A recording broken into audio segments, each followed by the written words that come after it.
시아버님은 한 손은 제 허벅지에, 한 손은 등에 얹고 저를 더듬기 시작했어요. 순간순간 튀어나오는 신음이 남편에게 들릴까 꾹 참았지만 주체할 수 없는 몸의 떨림은 참을 수가 없었어요. 믿을 수 없겠지만 며느리와 시아버지의 금기된 사랑. 미진 씨의 실화 사연을 들려드릴게요. 구독과 좋아요는 영상 제작에 큰 힘이 됩니다. 저는 올해 52이에요. 결혼한 지도 어느덧 20해가 흘렀네요. 처음 신혼 시절을 떠올리면 남편의 눈빛은 언제나 저를 향해 있었고 작은 손길 하나에도 마음이 벅찼었어요. 그땐 세상이 다 내 편인 것 같았고 앞으로의 날들이 늘 빛날 거라 믿었지요. 하지만 세월은 그렇게 호락호락하지 않았어요. 남편은 여전히 성실한 사람이에요. 외벌이로 부족함 없이 가정을 지켰고 경제적인 불편은 크게 없었어요. 그런데 어느 순간부터 부부라는 이름은 의무와 습관으로만 남았더라고요. 폐경이 찾아오면서 제 몸도 달라졌고 욕망은 줄었지만 그 빈자리를 설명하기 힘든 공허함이 채우기 시작했어요. 남편 역시 더 이상 저를 여자로 보지 않는 것 같았어요. 밤마다 서로 등을 돌린 채 누워 아무 말 없이 잠드는 게 익숙해져 버렸지요. 그렇게 쌓이는 세월 속에서 저는 점점 메말라가고 있었어요. 거울 앞에 서면 낯선 얼굴이 보여요. 언제부터인가 눈가에 주름이 늘었고 볼살은 조금씩 처져갔어요. 피부 속 탄력도 예전 같지 않았지요. 무엇보다도 제 아내 표정이 달라졌어요. 예전에는 웃음이 많던 얼굴이었는데 지금은 무표정한 얼굴로 서 있는 시간이 더 길어요. 나는 언제 이렇게 변해버린 걸까? 혼잣말처럼 내뱉는 말이 자꾸 늘어갔어요. 아이들은 다 출가해서 집을 떠났어요. 방이 남아돌 만큼 넓어진 집안은 낮에는 정막이 흐르고 밤에는 더 차갑게 느껴졌어요. 주부로 살며 가정을 지키는 데만 몰두했는데 이제는 그 가정이 비어버린 느낌이었어요. 남편과 단둘이 남았지만 서로 다른 세계에 사는 사람처럼 멀게만 느껴졌지요. 가끔은 억지로라도 대화를 이어가 보려고 했어요. 오늘 회사는 어땠어요? 그럭저럭이지 뭐. 늘 짧고 건조한 대답만 돌아왔어요. 그 순간마다 저 혼자만 애쓰고 있는 건 아닐까, 이런 생각이 자꾸 밀려왔어요. 하루 일과도 변함이 없었어요. 아침에 남편 출근길을 챙기고 집안일을 정리하고 점심은 대충 혼자 때우고 저녁에는 무미건조하게 다시 식탁을 차렸어요. 그 안에서 제가 살아있다는 증거는 그저 반복되는 숨소리뿐이었어요. 밤이 되면 더욱 고독했어요. TV 소리를 크게 틀어놓아도 허공에 흩날리는 잡음 같았고 휴대전화 화면을 들여다봐도 연락할 사람이 떠오르지 않았어요. 외로움은 점점 제 몸을 잠식해 들어왔지요. 이렇게 살아도 괜찮은 걸까? 앞으로 남은 세월이 이렇게만 흐른다면 나는 과연 무엇을 위해 살아가는 걸까? 이런 질문들이 제 마음을 옥죄고 있었어요. 그런 날들이 쌓이고 쌓여 제 삶은 마치 바람 빠진 풍선처럼 힘없이 바닥에 가라앉고 있었어요. 그리고 그 공허함의 그림자는 곧 예기치 못한 사건을 불러오게 되지요. 시어머니는 몇 년 전부터 위암 판정을 받으셨어요. 처음엔 조기 발견이라 다행이라며 수술도 받으셨고 잠시 건강을 되찾는 듯 했지요. 하지만 시간이 지날수록 암세포는 번져갔고 결국 전이 판정을 받으셨을 땐 가족 모두가 마음의 준비를 해야 했어요. 무엇보다 놀라웠던 건 시아버지의 모습이었어요. 남편도 늘 말했어요. 아버지는 정말 대단해. 어머니 곁을 하루도 비운 적이 없어. 실제로 시아버지는 온 힘을 다해 아픈 아내를 간병하셨어요. 식사를 삼키기 힘들어할 땐 죽을 끓여 숟가락으로 조금씩 떠먹여 주셨고 밤새 기침하며 뒤척이면 묵묵히 등을 두드리며 곁을 지키셨어요. 병원에 입원해 있을 때에도 늘 침대 옆 간이의자에 앉아 계셨지요. 하얀 수건으로 시어머니의 이마를 닦아주고 여보, 조금만 더 힘내자. 내가 곁에 있잖아. 낮고 부드러운 목소리로 위로하시던 모습은 마치 젊은 연인이 속삭이는 것처럼 느껴졌어요. 그런 헌신적인 사랑을 보며 저는 존경심과 동시에 부끄러움도 들었어요. 20년을 함께 살아온 제 결혼 생활을 돌아보니 남편과 저 사이에는 이토록 깊은 헌신과 애틋함이 있었던가 스스로에게 물을 수밖에 없었어요. 시어머니의 병세는 갈수록 악화됐어요. 통증이 심해져 밤마다 신음이 이어졌고 날이 갈수록 얼굴은 더 야위어 갔지요.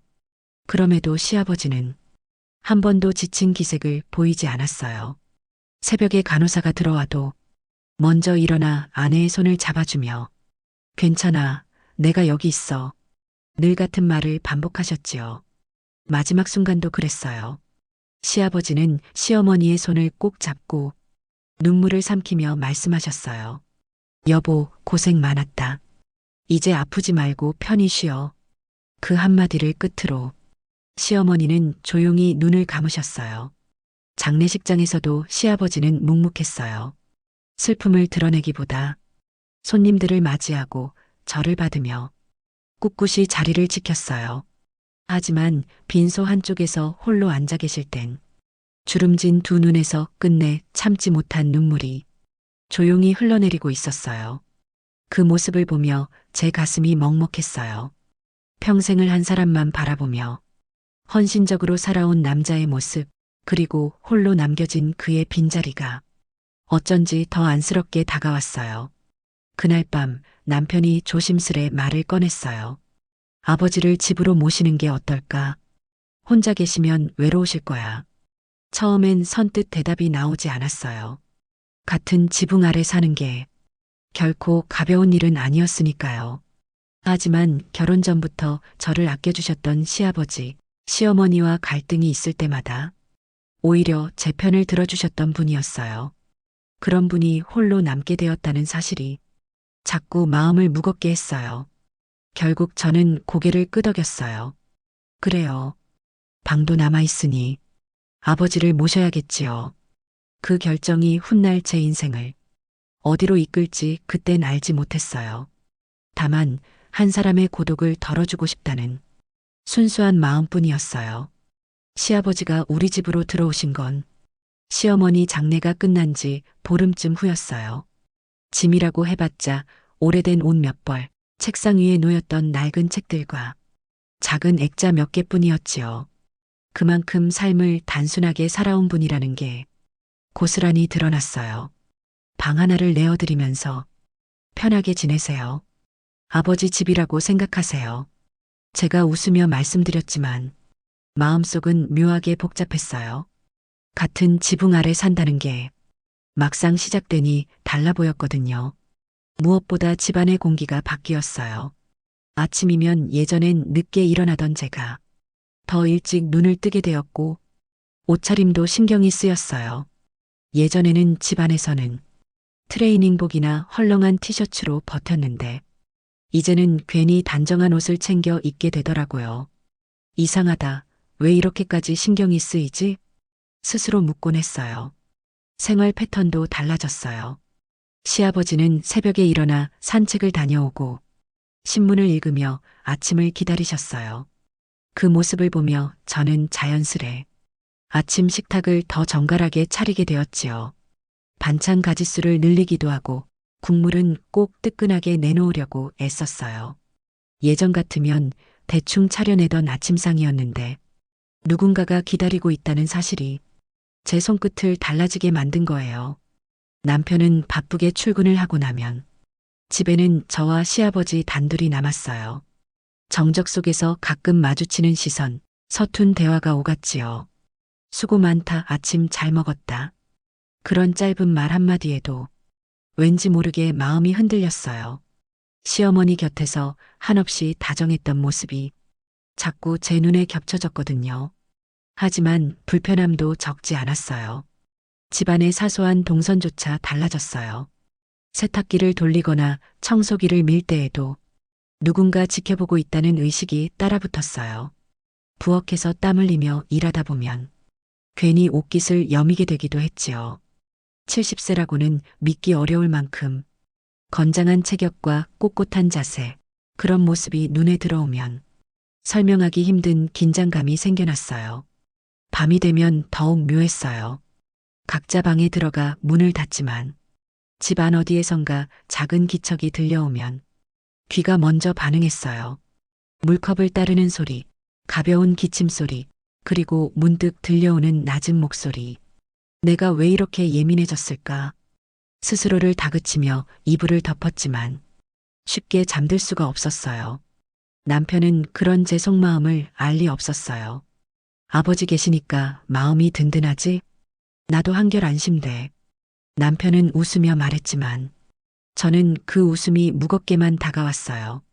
왜냐하면 제 마음 한구석에는 단순한 안도감 이상의 감정이 조용히 자라나고 있었으니까요. 시아버지와 함께 사는 시간이 길어질수록 집안에는 묘한 긴장감이 생겨났어요. 겉으로는 여전히 다정하고 차분한 어른이셨지만 어느 순간부터 그 눈빛에는 예전과는 다른 기운이 깃들어 있는 듯 했어요. 주방에서 설거지를 하고 있으면 등 뒤로 느껴지는 시선이 있었어요. 돌아보면 시아버지는 늘 웃고 계셨지요. 며느리야, 너는 아직도 허리가 곧구나. 여자가 저 정도 자세를 유지한다는 게 참 보기 좋아. 말은 칭찬이었지만 그 안에 담긴 어딘가 은근한 울림이 가슴을 두드렸어요. 빨래를 개고 거실로 나왔을 때에도 그런 말은 불쑥 튀어나왔어요. 하루 종일 집안일 하는데도 피부가 어쩜 그렇게 곱니게? 내 나이가 믿기지 않는다니까. 그저 호의일 수 있다고 생각했지만 말끝에 묘하게 느껴지는 온기가 제 마음을 흔들었어요. 가끔은 더 노골적인 농담도 흘러나왔어요. 늦은 저녁 남편이 늦게 들어오는 날이면 시아버지가 와인잔을 기울이며 웃곤 했지요. 사람 마음이라는 게 참 이상하지 않니? 나이는 들어도 그런 욕구는 잘 안 줄더라고. 이제는 그걸 어디에다 써야 할지 고민이야. 그 말에 제 손끝이 덜덜 떨렸어요. 대답을 찾지 못한 채 그저 잔을 내려놓고 애써 미소를 지을 수밖에 없었어요. 밤에 거실 불을 끄고 방으로 들어가려 할 때도 가볍게 던지는 말들이 마음에 남았어요. 며느리야, 저 뒷모습이 아직도 새색시 같구나. 내가 이 집에 들어와 주어 얼마나 다행인지 몰라. 평범한 말 같으면서도 가슴 깊은 곳까지 울리는 소리였어요. 그럴 때마다 저는 스스로를 다그쳤어요. 이건 단지 장난스러운 농담일 뿐이야. 아버님이 날 여자로 본다는 건 있을 수 없어. 하지만 속마음은 쉽사리 진정되지 않았어요. 밤마다 베개를 끌어안고 누우면 그의 낮은 목소리가 귓가에 맴돌았어요. 숨길 수 없는 떨림이 내 안에서 조금씩 자라나고 있었어요. 그날 저녁은 남편이 야근이라 집에 들어오지 않는 날이었어요. 식탁에는 시아버지와 저 둘만 마주 앉아 있었지요. 간단히 차린 반찬과 따뜻한 국, 그리고 소박한 대화가 이어졌어요. 처음엔 날씨 이야기, 뉴스 이야기 같은 평범한 말들이 오갔어요. 하지만 시간이 흐르자 분위기는 조금씩 달라졌어요. 며느리야, 너도 이제 쉰을 넘겼구나. 시아버지의 말에 저는 씩 웃으며 대답했어요. 네, 어느새 그렇게 되었네요. 잠시 젓가락을 내려놓던 시아버지는 조용히 제 얼굴을 바라보며 말씀하셨어요. 사람이 나이를 먹어도 말이다. 마음은 그대로더구나. 늙었다고 생각했는데 어느 날 문득 가슴이 두근거리는 걸 보면 참 이상해. 순간 제 가슴도 덜컥 내려앉았어요. 그 말이 단순히 삶의 철학처럼 들리면서도 한편으로는 제 마음 어딘가를 건드렸거든요. 식탁 위 불빛은 은근히 흔들렸고 그 짧은 침묵 속에서 제 손끝이 미묘하게 떨리고 있었어요. 저는 억지로 웃음을 지으며 대답했어요. 아버님 말씀도 일리가 있네요. 저도 가끔 그래요. 나이는 드는데 마음은 아직 제자리 같다고 느낄 때가 있어요. 그 순간 시아버지의 눈빛이 한층 깊어졌어요. 더 말을 이어가진 않았지만 그 한마디가 제 가슴 속에 긴 여운으로 남았어요. 그날 밤 불을 끄고 방에 누웠을 때도 그 말이 자꾸 귓가에 맴돌았어요. 사람은 나이가 들어도 마음은 그대로더구나. 저도 모르게 입술을 꼭 깨물며 심장이 빨리 뛰는 걸 느꼈어요. 아침 식사 후 남편은 출근을 했어요. 식탁을 치우고 설거지를 하는데 시아버지가 부드럽게 말씀하셨어요. 며느리야, 혹시 커피 한 잔 타줄 수 있겠니? 아침에는 그게 제일 좋더라. 저는 가볍게 대답했어요. 네, 아버님. 잠시만요. 부엌 찻장을 열어보니 아끼던 커피잔 세트가 맨 위 칸에 있었어요. 손을 뻗어봤지만 끝이 닿지 않아 곤란해졌지요. 저는 결국 웃으며 말했어요. 아버님, 제가 키가 안 닿네요. 혹시 좀 꺼내주시겠어요? 시아버지는 의자를 식탁 앞으로 당기더니 내가 해줄게 하시며 조용히 올라섰어요. 혹시라도 의자가 흔들릴까 걱정돼서 저는 무심결에 그의 허리춤을 잡아드렸어요. 조심하세요. 넘어지면 큰일 나요. 말씀을 드리는 순간 보인 시아버님의 반바지 겉으로 우뚝 솟은 그것을 보고 말았어요. 제 목소리는 평범했지만 손끝은 묘하게 긴장되어 있었어요. 부엌은 고요했어요. 불빛만 은은히 내려앉은 채 숨소리마저 크게 들리는 듯 했어요. 의자 위에서 균형을 잡으려는 그의 움직임, 그리고 허리를 감싼 제 손길, 우뚝 솟은 아래, 짧은 순간이었지만 제 심장은 이상하게 빠르게 뛰고 있었어요. 그가 커피잔을 꺼내 내려주며 작게 웃음을 지었어요. 내가 이렇게 잡아주니 든든하구나. 그 말은 분명 농담처럼 들렸는데 제 귀에는 이상하게 울리며 박혔어요. 잔을 건네받으며 눈길이 마주쳤지요. 길지 않은 순간이었지만 확실히 평범한 시선은 아니었어요.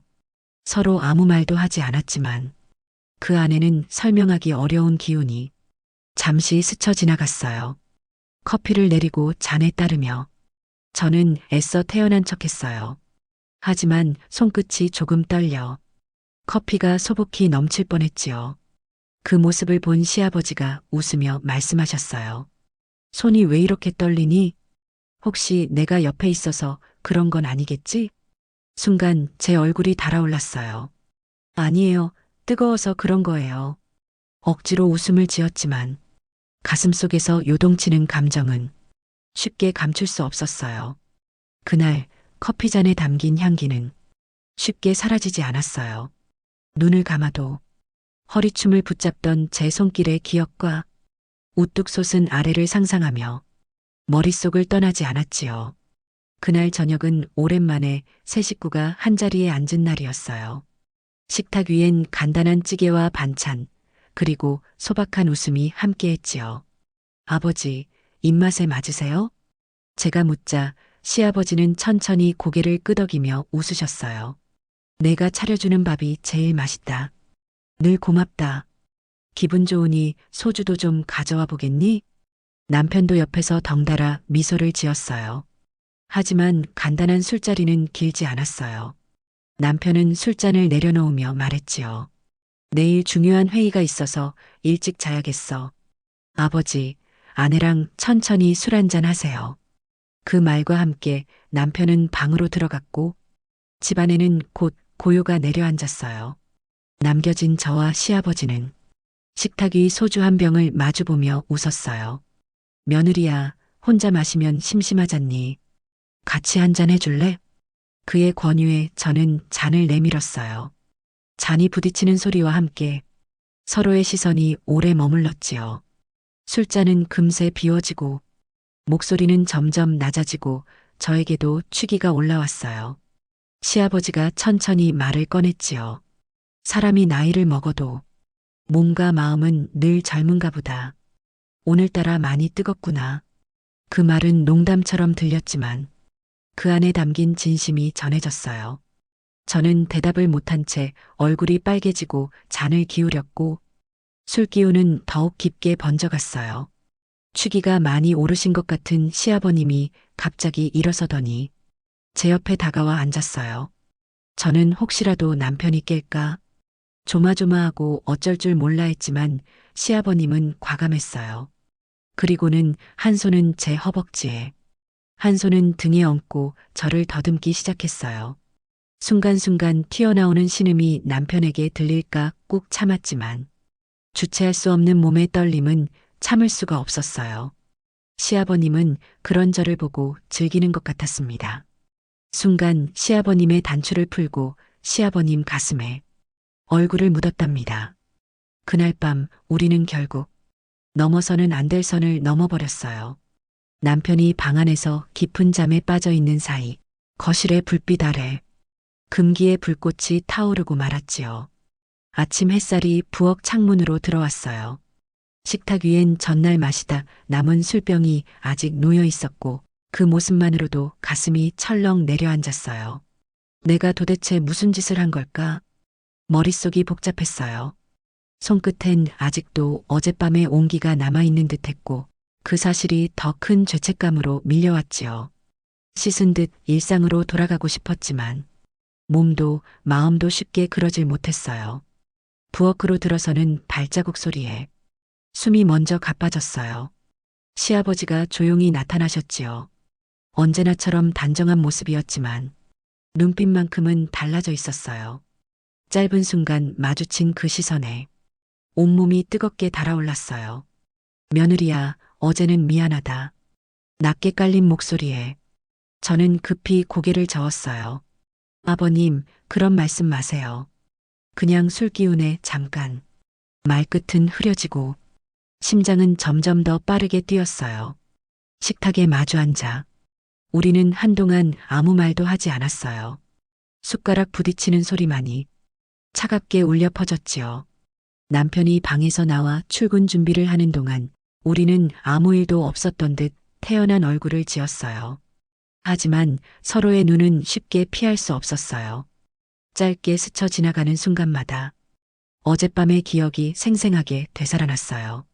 남편이 현관문을 닫고 나간 후 집안은 다시 고요해졌어요.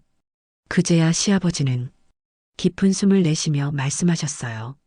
나는 더 이상 내게 이런 감정을 가져서는 안 되는데 어쩌다 보니 선을 넘었구나. 저는 차마 대답할 수 없었어요. 죄책감이 몰려왔지만 한편으론 이상하게도 그의 말 속에서 진심이 느껴졌어요. 부정할 수 없는 설렘이 내 안 깊은 곳에서 꿈틀거리고 있었지요. 그날 이후 집 안 공기는 달라졌어요. 같은 공간에 있어도 우리는 말을 아꼈어요. 하지만 짧은 눈맞춤, 의도치 않게 스친 손끝, 그 모든 순간이 평범하지 않게 다가왔어요. 밤이 되면 더욱 힘들었어요. 남편이 곤히 잠든 옆에서 저는 쉽게 눈을 감을 수 없었어요. 어젯밤의 기억이 자꾸만 떠올랐고 억누르려 할수록 심장은 더 크게 요동쳤어요. 이건 분명 잘못된 일이야. 그런데 왜 내 마음은 자꾸만 흔들리는 걸까? 자책과 욕망이 동시에 밀려오며 제 마음을 갈기갈기 찢어놓았어요. 저는 거실 바닥을 닦고 있었어요. 걸레를 잡고 허리를 굽힌 채 움직이는 동안 등 뒤에서 시아버지의 발소리가 다가왔지요. 수고가 많구나. 내가 좀 도와줄까? 그 말과 함께 나의 하체에 머무른 손길이 평범한 격려처럼 느껴지진 않았어요. 노골적인 터치가 묘하게 저의 그것을 자극했어요. 앞치마를 걸치고 부엌에서 설거지를 할 때도 그랬어요. 좁은 공간에서 스쳐 지나가는 순간 시아버님의 나를 향한 터치는 저를 미치게 만들었어요. 허리를 스치듯 지나가는 감촉이 이상하게 크게 다가왔어요. 무심코 흘러나온 저의 신음소리와 몸의 반응이 시아버님을 더욱더 그렇게 만든 것 같았어요. 빨래를 널던 날 허리를 세우고 팔을 올려 빨래를 널고 있을 땐 시아버님은 뒤로 바짝 다가와 몸을 겹쳤어요. 저도 모르게 몸이 굳어버렸어요. 그는 아무렇지 않게 웃었지만 제 안에서는 금이 가듯 흔들림이 일어났지요. 왜 이렇게 느껴지는 걸까? 그냥 남편의 아버지인 시아버님인데 왜 더 이어지길 바라는 마음이 드는 걸까? 머리로는 분명히 알고 있었어요. 이건 잘못된 일 넘어서선 안 되는 금기라는 걸요. 하지만 몸과 마음은 자꾸 다른 대답을 하고 있었어요. 심장이 빠르게 뛰고 아래는 이상하게 뜨거워지고 눈길은 점점 더 오래 머물렀어요. 밤마다 그때 기억이 되살아났어요. 이불 속에서 눈을 감으면 등에 닿았던 따뜻한 온기, 귓가에 맴돌던 낮은 목소리가 다시금 제 안에서 불씨를 살렸어요. 더는 흔들리지 말아야 해. 하지만 왜 이렇게 갈망하게 되는 거지? 그 갈등은 점점 더 커져갔어요. 마치 두 갈래 길 앞에 서 있는 듯 어느 쪽을 선택하든 돌이킬 수 없는 결과가 기다리고 있음을 본능적으로 알 수 있었지요. 그날 밤 집은 고요했어요. 남편은 방에서 깊은 잠에 빠져 있었고 나는 부엌에서 설거지를 마친 뒤 빈잔을 바라보고 있었어요. 창문 너머 달빛은 유난히 밝았어요. 그 빛이 마치 제 마음속 혼란을 모두 들여다보는 것 같아 괜히 불편했어요. 그때 뒤에서 다가오는 발소리가 들렸어요. 고개를 돌리자 시아버지가 조용히 서 계셨어요. 평소와 다를 것 없는 표정이었지만 그 눈빛은 오래도록 제 마음을 흔들었어요. 며느리야, 요즘 얼굴에 근심과 걱정이 가득하구나. 상처리 때문에 그런가 보지? 낮게 깔린 목소리에 저는 급히 고개를 저었어요. 아니에요, 아버님. 오히려 무료했던 일상에 힘이 됐어요. 짧은 대화였지만 그 속에는 많은 말이 숨어 있었어요.